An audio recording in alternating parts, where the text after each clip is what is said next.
السلام عليكم البنات، كي دايرين؟ لاباس عليكم؟ عيد سعيد. اليوم غندير حلوه بمناسبه عيد الام. الله يشافيها ليا، واللي عنده ميمته الله يخليها ليه، واللي ماتت مسكين الله يرحمها. وهذه هي الدنيا. نخليكم مع المقادير. هذه كيكه جينواز فيها 4 البيضات، 200 غرام سنيده، 200 غرام ديال الطحين، خماره وفانيليا. كنديروا البيض وسنيده والفاني وكنطلعوهم مزيان حتى يضاعف الحجم ديالهم 3 المرات. من كيختار البيض كيولي ثقيل، كيضاعف الحجم ديالو.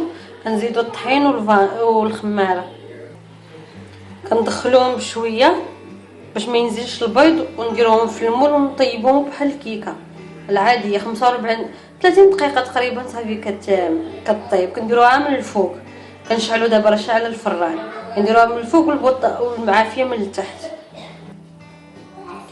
ها هي بالنسبه للتزيين.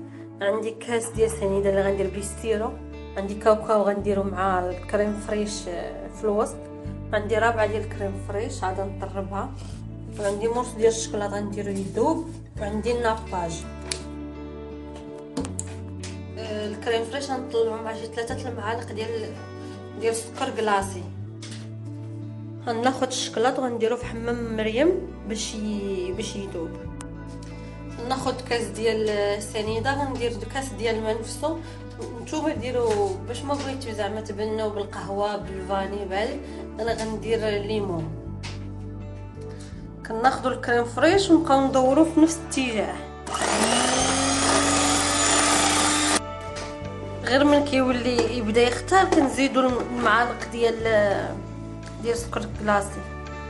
السكر الكلاصي ما كيدير والو، غير باش يحلو ما يخليش مسوس، حيت هو مسوس. صافي ونكملوا الدوران كيعقل.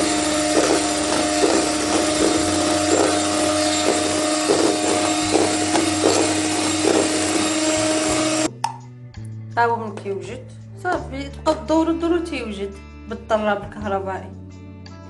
ها هو الشكلاط من كيذوب، كنزيدو عليه شويه الزيت وكنحركو.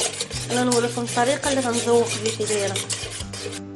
غنكب الشكلاط في الرخامه.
وندير الطبقه الثانيه عاوتاني ونسقيها وندير نذوقو به من الفوق.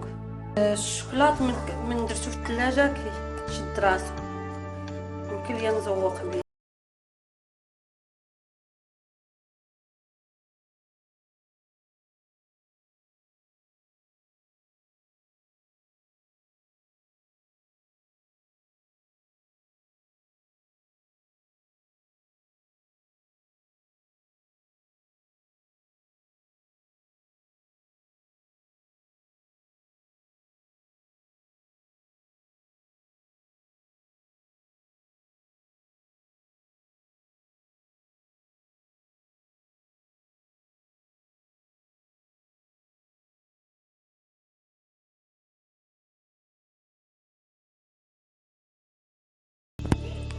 كتجي زوينه بالصحه والراحه.